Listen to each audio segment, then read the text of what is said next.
Hi tears, 3வது படத்தில் 8வது கணக்கு சாமி 9th ஸ்டாண்டர்டில் பின்வரும் பல்லுறுப்புக்கோவைகளின் பூஜ்ஜியங்களை காண்க. அது 2 சப்டிவிஷன் கொடுத்துருக்காங்க. 9வது கணக்கில் பின்வரும் பல்லுறுப்புக்கோவைகளின் மூலங்களை காண்க அப்படின்னு சொல்லிட்டு 2 சப்டிவிஷன் கொடுத்துருக்காங்க. 10வது கணக்கில் x² - 9 என்ற பல்லுறுப்புக்கோவைக்கு -3 மற்றும் +3 என்பன பூஜ்ஜியங்களா என்று சரிபார்க்க. இது நல்லா கவனிச்சிங்கன்னா தான் சாமி 11th படிக்கும்போது உங்களுக்கு 11th 12th படிக்கும்போது பூஜ்ஜியங்கள் மூலங்கள் அப்படின்னு சொல்லிட்டு கேட்டு பயங்கரமாக இது பண்ணுவாங்க. ஒன்றே எக்ஸுக்கு மதிப்பு, அவ்வளோதான். மற்றபடி பூஜ்ஜியங்களை காண்கன்னு சொன்னாலும் மூலங்களை காண்கன்னு சொன்னாலும் தீர்க்க அப்படின்னு சொன்னாலும் எல்லாம் ஒரே மீனிங்கில் தான் வரும். பார்த்தீங்க சொல்லுங்கள், பூஜ்ஜியங்கள் மூலங்கள் தீர்வு. சொல்லுங்கள் சாமி, நிறைய பேர் சொல்லுங்கள், சத்தமாக சொல்லுங்கள். பூஜ்ஜியங்கள் மூலங்கள் தீர்வு. 3க்கு ஒரே அர்த்தம், என்னது? எக்ஸுக்கு மதிப்பு போடணும், அவ்வளோதான். எக்ஸுக்கு மதிப்பை போட்டால் 0ன்னு வரணும். இல்லைன்னா பூஜ்ஜியங்களை காண்கன்னு சொன்னால் இந்த f(x) ஈக்குவல்டுலாம் போடணும், 0ன்னு போட்டு எக்ஸுக்கு மதிப்பு கண்டுபிடிக்கணும். ஓகே செல்லம்.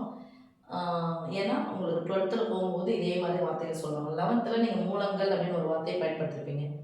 இப்போ காரணிகள் அப்படின்னு ஒரு வார்த்தை இருக்கும். காரணிகள் அப்படின்னு சொன்னாங்கன்னா எக்ஸினுடைய மதிப்பு +3ன்னு போகிறோம்னு வச்சுக்கோங்க. அப்போ எது ஒரு காரணி? x - 3 ஒரு காரணின்னு அர்த்தம்.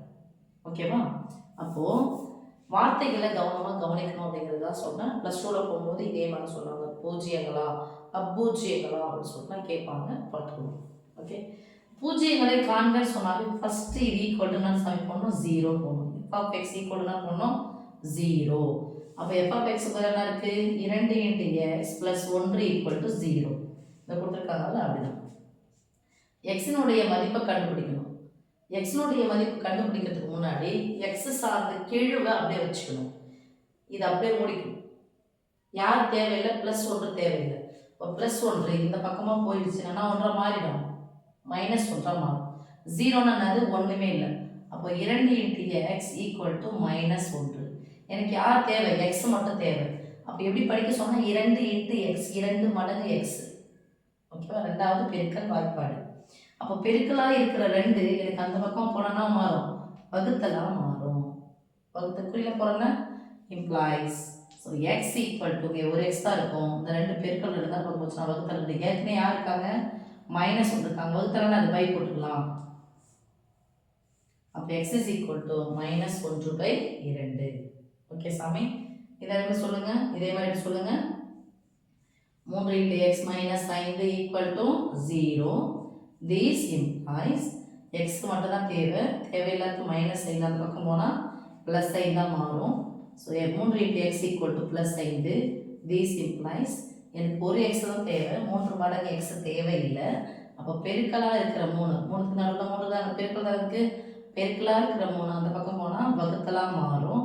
So x = +5/3. ஓகே, இங்கே சொல்லிக்கலாம். -5 வச்சா +5, பெருக்கல் 3 வச்சோன்னா வகுத்தல் 3 முடிஞ்சிச்சு. இப்போ இது மூலங்களை காண்க. மூலங்கள் அது எக்ஸினுடைய மதிப்பு தான். மூலங்கள் என்னப்பா? எக்ஸினுடைய மதிப்பு. எக்ஸினுடைய மதிப்பு இது போட்டால் இது மட்டும் வந்துடும், அவ்வளோதான். அதான் பூஜ்ஜியங்கள். மூலங்களை காண்கன்னு சொன்னால் இது =0னா யாருடைய மதிப்பு? எக்ஸினுடைய மதிப்பு. அப்போ அப்படியே சொல்லுங்கள், இம்ப்ளாய்ஸ் எக்ஸினுடைய மதிப்பு -3 அந்த பக்கம் போச்சுன்னா +3 மாறுமா? ஃபஸ்ட்டு இதுதான் எடுத்துகிட்டு போகணும். அப்புறம் பெருக்கல் 5 அந்த பக்கம் போச்சுன்னா வகுத்தல் 5, அவ்வளோதான் சார், முடிஞ்சிச்சு. அப்போ x = ஃபஸ்ட்டு இதை எடுத்துகிட்டு போங்க, -3 அந்த பக்கம் போனால் +3, பெருக்கல் அந்த பக்கம் போச்சுன்னா வகுத்தல் 5, முடிஞ்சிச்சு. ஒரு ஸ்டெப்பில் முடிச்சிட்டிங்களா? நல்லா போட்டுக்கணும் சாமி. அப்போ தான் பின்னாடி ஒரு கிளாஸ்லாம் இயற்கணிதம் இல்லாமல் உதவும், எதையுமே உங்களால் டச் பண்ணவே முடியாது. ஓகே, அடுத்தது இப்போ எக்ஸினுடைய மதிப்பு எதில் வேணும்? ரொம்ப முக்கியம். எக்ஸினுடைய மதிப்பு +தான் இருக்கணும். இங்கே தான் இருக்குது மைனஸ். அப்போ இந்த பக்கம் தூக்கிட்டு போயிடுங்க. இம்ப்ளாய்ஸ் இங்கே யார் இருப்பாங்க? அப்படியே இருக்கட்டும். -6 அந்த பக்கம் போனால் ப்ளஸ் தான் மாறும். +4x தான். சமக்குறி இந்த பக்கம் வந்தான்னா இந்த பக்கம் வந்தாங்க, எனக்கு எப்படி இருந்தாலும் ஒன்று தான். எனக்கு எக்ஸ் மட்டும் தான் தேவை. அப்போ பெருக்கல் 4 இந்த பக்கம் வச்சுன்னா மாறும், வகுத்தல் 4 மாறும். இங்கே எக்ஸ் இருக்கும். So x = -7/4. ஓகே செல்லம். அப்போது பூஜ்ஜியங்களை காண்கன்னா f(x) = 0ன்னு போட்டுட்டு எக்ஸினுடைய மதிப்பை கண்டுபிடிக்கணும். எக்ஸினுடைய மதிப்பு இது போட்டால் தான் எஃப் ஆஃப் எக்ஸ்னால் வரும் 0 வரும். அதான் பூஜ்ஜியங்களை காண்க. மூலங்கள்னு சொன்னால் ஈக்குவல் டு 0ன்னு கொடுத்துருவாங்க. எக்ஸினுடைய மதிப்பை நம்ம கண்டுபிடிக்கணும். ஓகே, இங்கே எக்ஸ் ஸ்கொயர் மைனஸ் 9 என்ற பல்லுறுப்புக்கோவைக்கு -3 மற்றும் +3 என்ற பூஜ்ஜியங்களாக என்ன சரி பார்க்கணும். இப்போ பூஜ்ஜியங்கள்லாம் என்னது, எக்ஸுக்கு பதிலாக இது போடுன்னு அர்த்தம். அப்போ எக்ஸுக்கு பதிலாக யாரை போடுறோம், -3 போட போகிறோம். அதுக்கப்புறம் எக்ஸுக்கு பதிலாக +3 போட போகிறோம்.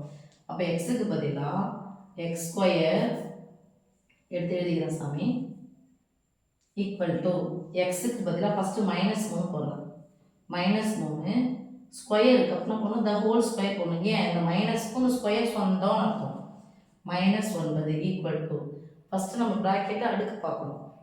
ஓகே, அப்போ அடுக்கு இரட்டைப்படை, இரட்டைப்படையாக இருந்தால் மைனஸ் வந்தாங்கன்னா கிடைக்கும், ப்ளஸ் இந்த குறிய மாத்திரைங்க டக்குன்னு 3 ஸ்கொயர் 9 -9 ஈக்குவல் டு ஒரு மைனஸ் வந்தால் கழிக்கணும், +9 -9 கழிச்சனா சாமி 0.